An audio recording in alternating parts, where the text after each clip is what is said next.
Wijaya yang kuhormati dan kusayangi ya, serta kubanggakan.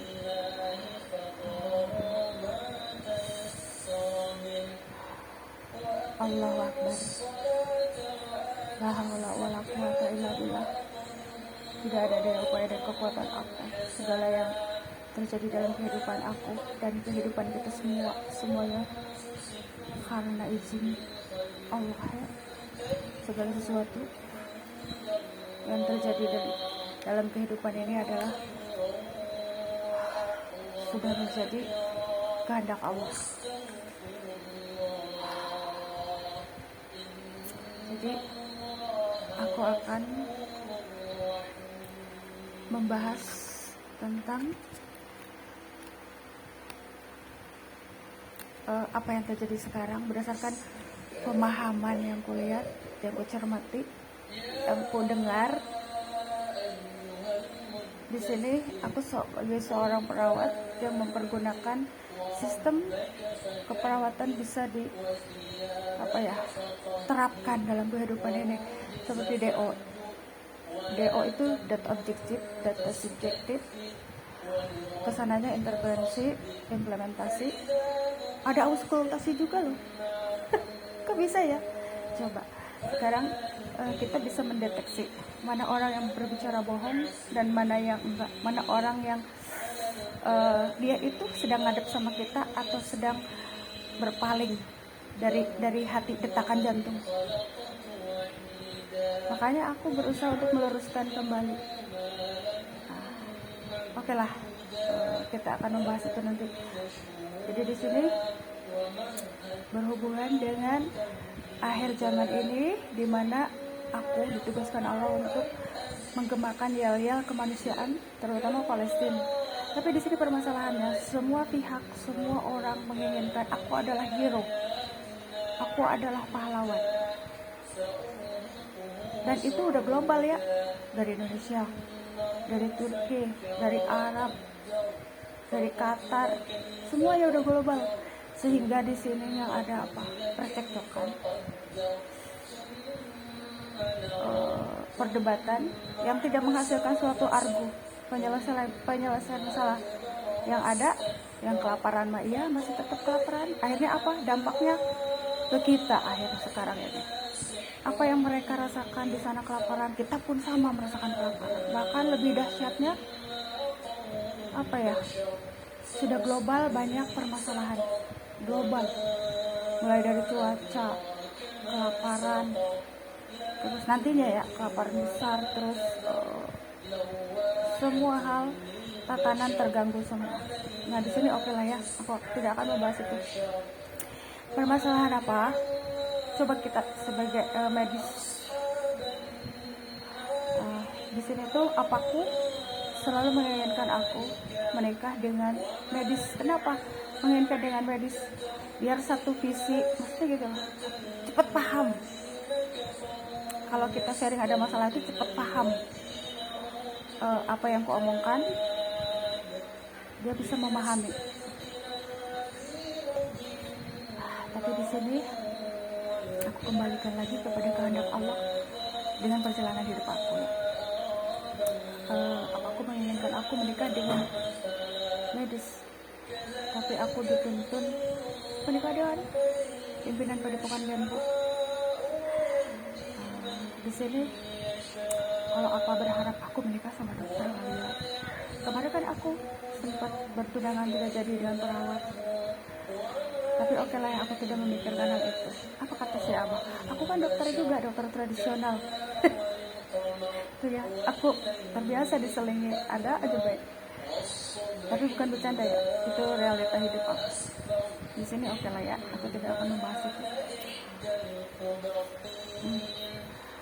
Kita akan fokus dengan topik apa yang akan ku sampaikan kepada kalian semua ya.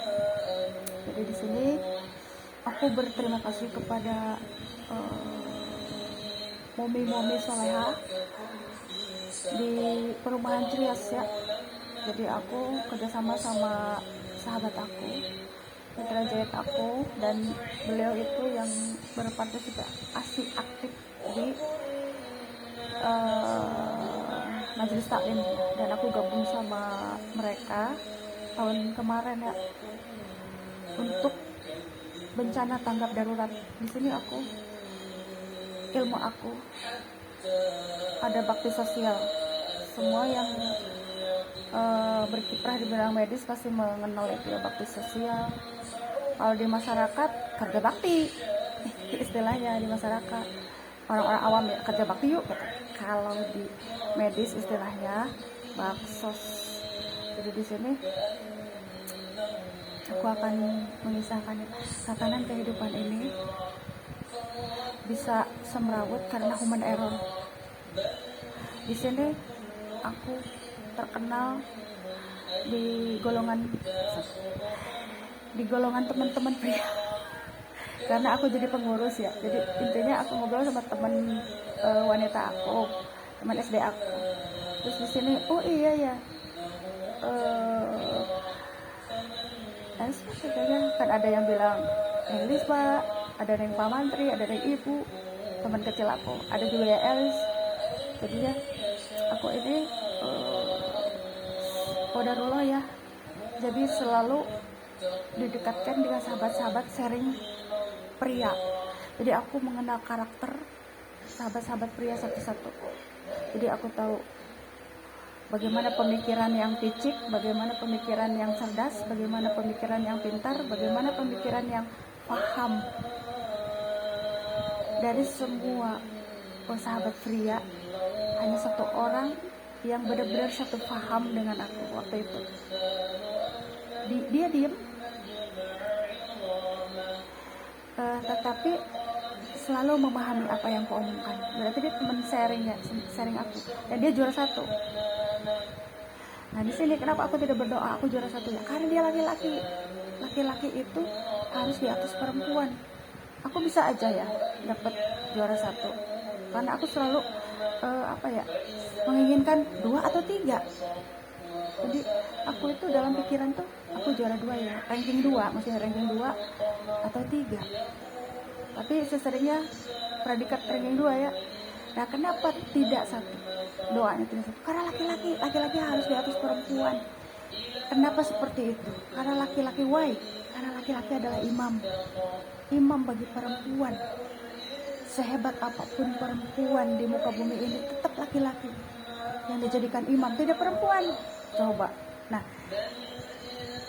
itu yang ingin aku berusaha jelaskan pada kalian ya. Sehingga teman-teman aku, kenapa sih kamu tidak menginginkan juara 1? Aku tuh senangnya 2 gitu sih, ranking 2. Tidak 1. Nah, di sini terima kasih kepada Pak Ketua ya yang suka sharing, terus sempat menghubungi aku kemarin. Terakhir tuh Pak Abdul Wahid, terus temen aku yang lainnya itu kurang paham. Mereka itu hanya mengerti apa yang aku ucapkan, tapi paham. Jadi beliau itu benar-benar satu orang yang selalu memahami aku. Dia tidak banyak ngomong tapi memahami. Nah di sini ada Birin, seksi humas, Birin namanya ya, di teknisi DPR. Apa masih di sana? Aku kurang tahu ya, karena beberapa tahun ini. Kalau dia seksi gesit kali ya, seksi gesit intinya. Jadi bisa maksudnya gini loh. Kalau jam-jam segini, kok kamu tidak ngebangunin tahajud ke kita gitu. Dia yang jadi itunya bel. Dan aku yang memberi alarm. Ini alarm nih. Aku alarm. Jadi aku yang memberitahu kepada kalian juga tentang apa yang disampaikan guru besar ya, bukan sama aku juga ya, bukan atas kemauanku, tapi dengan adanya didatangkan ruh-ruh soleh, ulama-ulama yang sudah wafat ke mimpi aku, bahwa kita ada dalam periode pertebal iman dan perkuat akidah kita, dan menjadilah takwa. Karena apa? Kita akan dihadapkan ke gonjleng, banyaknya musibah alam, sehingga banyak amal-amalan yang besar yang harus kita lakukan. Aku diperlihatkan waktu itu dalam mimpi ada beliung, ada apa ya, gempa. Diperlihatkan dalam mimpi. Coba takut nggak ketika kita diperlihatkan seperti itu? Takut. Makanya aku harus menyampaikan hal ini, bahwa dengan adanya wabah corona itu adalah alarm bagi kita bahwa periode kiamat itu tinggal menghitung jari. Kita tidak tahu apakah 5 tahun lagi atau 10 tahun lagi atau hanya beberapa tahun lagi. Jangan dibilang berbulan, maksudnya hanya beberapa bulan lagi ya. Kasihan tuh siapa? Generasi muda ke depan, apalagi yang masih anaknya balita ya, kasihan. Jadi di sini berarti doa aku, ya Allah berilah kesempatan kepada kita untuk memperbaiki diri menjadi lebih baik dari sebelumnya, untuk kemajuan dan kemaslahatan hidup bagi generasi muda dan umat umumnya. Umat itu mencakup luas ya. Ada umat muslim, ada umat, maksudnya gitu, ada umat muslim, ada juga apa ya, kalau dibilang mah yang lain juga sama ya. Maksudnya sama itu dalam pemahaman umat Kristiani, umat juga ya. Bahasanya benar nggak? Mohon maaf jika aku salah mengucapkan. Tapi di sini yang jadi pembeda itu akidah. Akidah itu yang dimiliki oleh seorang mukmin, dan itu adanya di dalam kolbu. Akidah itu hubungannya dengan apa? Tauhid, sepemahaman aku. Aku bukan penceramah atau ahli kitab atau ahli apa ya? Ahli ibadah. Sekarang aja sholat aku kadang-kadang masih apa ya, karena terlalu sering ngedrop, pusing apa. Jadi Allah sudah menguji aku dengan kesehatan aku, sehingga sholat aku kadang duduk, kadang berbaring, hidup sebang. Karena di sini aku harus menghadapi energi negatif dan luar biasa ya. Di sini tuh aku akan ceritakan lagi tadi ya. Jadi permasalahan akhir zaman ini yang begitu sulit karena human error, karena apa ya, berarti harus diperbaiki dong. Jadi pola human error itu apa aja? Pola pikir yang picik, berimbal balik, maksudnya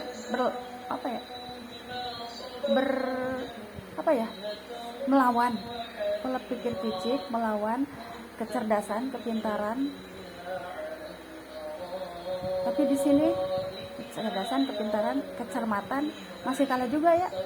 Kecerdasan, kepintaran, dan kecermatan masih kalah, masih bisa dikalahkan dengan kepicikan. Tetapi kalau kepahaman itu yang tidak bisa paham. Orang paham itu akan tenang. Paham. Jadi di sini tipe orang yang paham itu tidak akan menjudge temannya gitu. Jadi di sini tuh berusaha untuk meluruskan teman-teman lain yang punya pemikiran cicik, sehingga bersatu ya, nyaman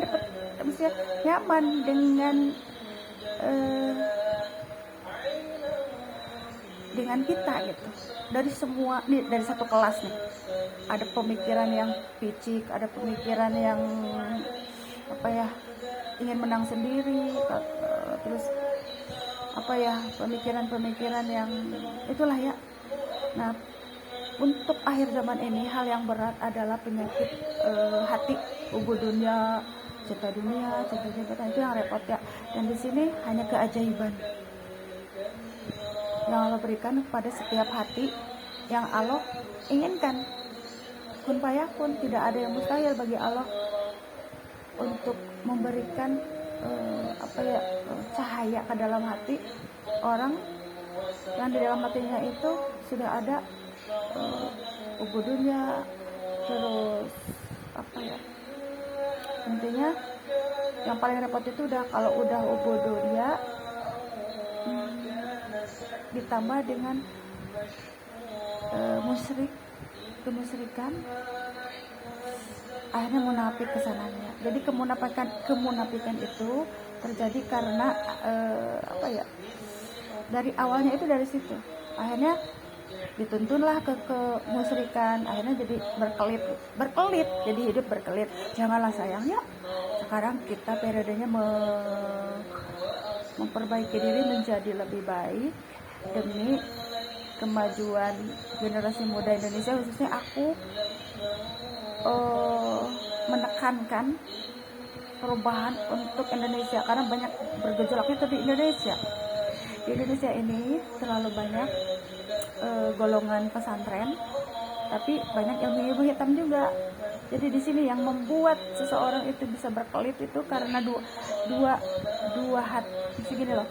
Di sini istilahnya mencampur adukan, akhirnya apa, berkelit.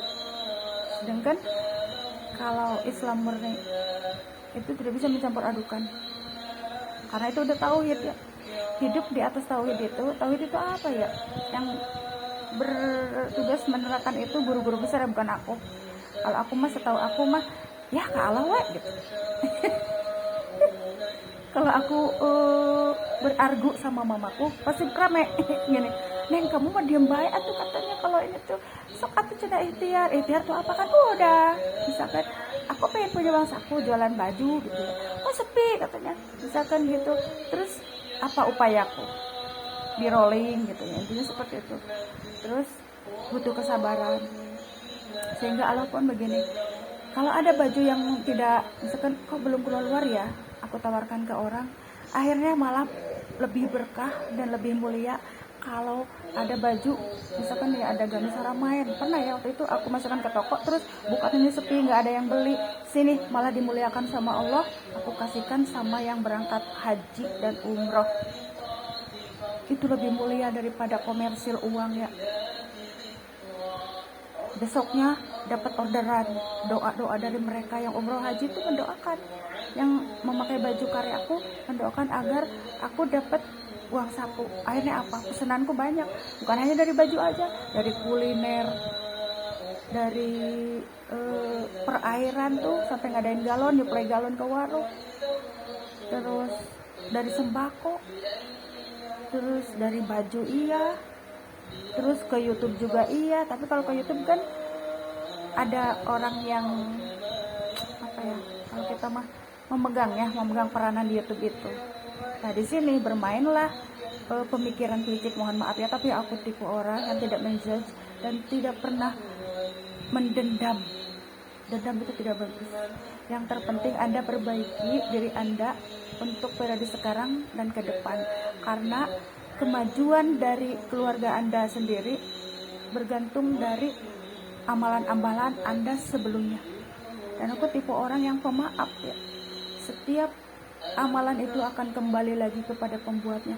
Kalau amalan itu kembali kepada pembuatnya diri kita, oke lah, nggak masalah. Tapi kalau karma hidup itu nyata sekali, itu sudah aku alami sendiri ya. Jadi di sini tuh kenapa aku cerewet perbaiki, karena kasihan keturunan kalian, bukan keturunan aku ya, keturunan kalian ke depan. Karena karma itu akan terus menerus sampai 7 turunan kalau dibilang, dari semua perbuatan kita. Jadi di sini semua orang harus menyadari kondisi sekarang sudah seperti ini. Jangan hanya ingin aku nih harus ke depan, aku nih harus menang, aku harus menjadi hero. Dari semua kalangan aku mendengar dan merasakan itu. Aku menjadi hero ya, dan aku tidak suka. Tanya deh Pak Ketua kelas ya, terus yang lainnya juga yang selalu ini. Aku tidak suka tipe orang-orang yang selalu mengedepankan aku tuh harus menang ya untuk ke depan. Jangan. Sekarang periodenya lihat dulu di sekitar kita, apakah menjadi lebih baik atau menjadi lebih buruk. Nanti yang ada kalau kita menginginkan aku nih pemenang, aku juaranya, yang ada kita malah dihujat orang. Banyak orang dihujat masyarakat kalau yang hidup di masyarakat, dihujat oleh rakyat kalau yang hidup menjadi pemimpin. Jadi di sini perlu kesadaran dari setiap pihak, dari setiap orang. untuk mengubah diri menjadi lebih baik. Intinya berarti itu ya, jadi perbaikan dari diluruskan pemikiran picik mulai dari generasi muda. Nah di sini kalau kita empati, kalau kita simpati sama seseorang, oke lah ya, aku pahami ya, di sini juga aku disimpatiin oleh balita, sampai pada nyaman tuh balita tuh sama aku, karena aku selalu bawain makanan berjejer semuanya. Balita seneng kalau udah ada datang aku rame. Saya begini, ibu, ada yang bilang ibu kan, ada yang bilang umi juga. Nah, ibu, umi mau makanan apa katanya, padahal baru kenal. Terus dia harus cuma bertanya seperti ini. Aku datang, dia masih 4 tahun, 3 tahun. Dia kelantang kelinting ke aku. Terus gini, umi seperti kebingungan. Apa yang sebenarnya terjadi sekarang tuh kayak begini gitu. Terus umi misalkan kayak gini. Bagaimana kehidupan kita ke depan? Coba, situasi sudah seperti ini. Dan aku yang harus menguatkan. Anak 3 tahun sudah merasa kayak aku tuh pusing ya keadaan sekarang seperti ini. Terus dia kayak gini, umi, makanan ada nggak, makanan minimalnya minum. Kata aku, kenapa ini si bocah itu ya kayaknya orangnya itu cepet tangkap, kalau dilihat itu dia akan cerdas nantinya. Adalah ya, di sini tuh apa ya, karena yang terjadi sekarang itu orang-orang lagi kehausan sayang. Seharusnya aku ngomong seperti itu. Jadi begini, umi nggak ada makanan ya, ibu nggak ada makanan, ngantri semuanya. Kataku, belum sayang, nanti ya aku akan adakan lagi makanan. Kalau nggak ada makanan, minum deh katanya, nggak apa-apa, berarti kehausan. Di sini anak-anak balita itu haus nasihat. Kitalah yang harus mengarahkan sebagai ibu bapaknya, beri nasihat dari kecil. Setidaknya apa? Nilai kebaikan. Kebaikan apa? Kalau tidak bisa membimbing seperti anak-anak ulama, misalkan anak-anak, sebenarnya bukan anak ulama aja yang pada tahfiz, maksudnya fasih tahfiz ya. Tapi di sini aku hanya bisa membimbing anakku pemahaman bagaimana kamu sayang kepada teman, berbagi dari uang saku kamu, nilai kebaikan, terus mau mengalah demi kebaikan bersama. Kayak gini, kamu kok pulang telat sih nak, aku nungguin temen yang non muslim katanya. Kakak tingkatnya waktu di SMP belum selesai tugasnya, terus kamu kan belum makan, aku rela menunggui dia katanya mak, padahal aku lapar. Karena apa? Dia empati merasakannya, dia belum selesai. Itulah ya, jadi pengamalan empati itu diamalkan ke sesama teman, solidaritas yang tinggi. Itu ya yang selalu yang bisa, mungkin hanya sedikit yang bisa aku ajarkan kepada anak. Di sini bukan hanya nilai akreditasi akademik yang harus bagus ya, di sini tuh jangan memaksakan kehendak juga ya. Jadi di sini tuh kita harus tahu bimbingan mental. Jadi di sini untuk keberhasilan anak sepulang sekolah jangan suruh belajar dulu, dibawa relax dulu, dibawa happy dulu. Biasanya itu yang selalu aku lakukan, sehingga alhamdulillah ya anak-anak ingin membuktikan kepada ibunya, nih nilaiku bagus mak. Alhamdulillah ya, bersyukur dengan anak-anakku masuk jalur rapot, jalur prestasi. Ada juga yang memilih tidak diambil, akhirnya mengambil swasta karena ingin kesehatan seperti mama kata, dan ingin di kota gede kayak aku, sifatnya tuh kayak aku, ada yang kayak aku. Jadi intinya apa ya, jangan pernah memaksakan kehendak. Sebenarnya itu permasalahannya kayak gini, hal sepele. Kamu harus juara 1 ya, kamu harus apa ya, membahagiakan kita sebagai orang tuanya, ranking 1.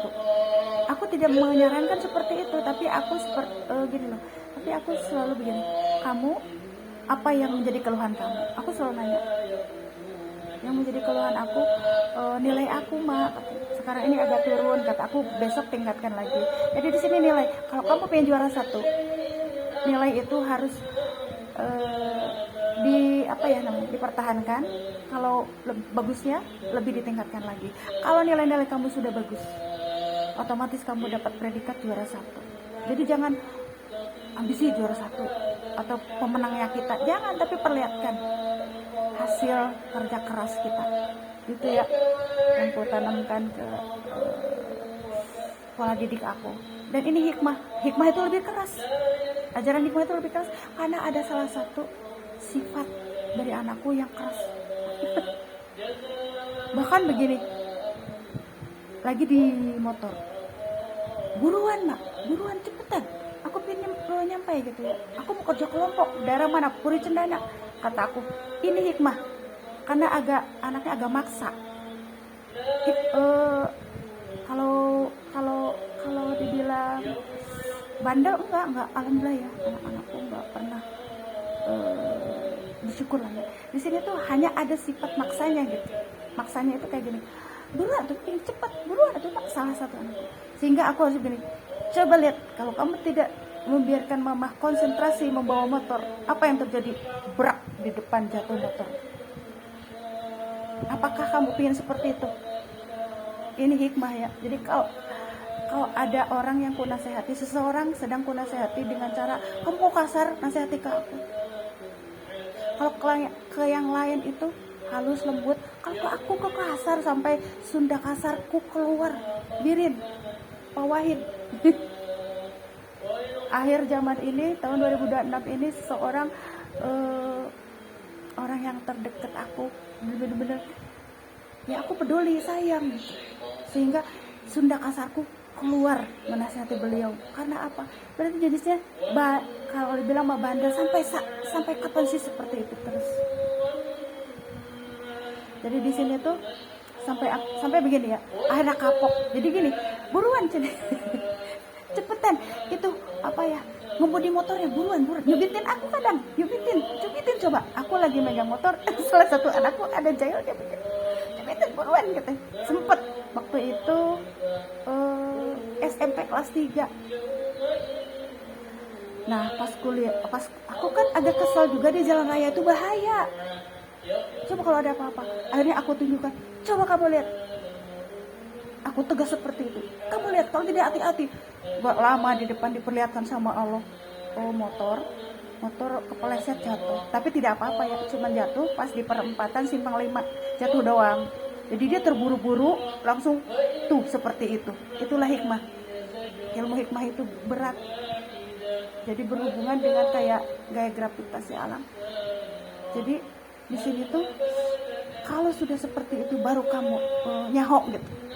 Akhirnya dia apa? Iya mbak, bener. Sampai saat itu dia benar-benar tidak pernah lagi memaksakan ke mamanya itu terburu-buru bawa motor. Sampai alhamdulillah ya, bahkan aku ngasih kepercayaan kepada dia, kamu pun bisa mengendarai motor dengan kehati-hatian apa yang mama ajarkan. Seperti itulah hikmahnya. Hikmah itu karena apa ya? Karena itu maksa, kayak ngegerangseng maksa gitu.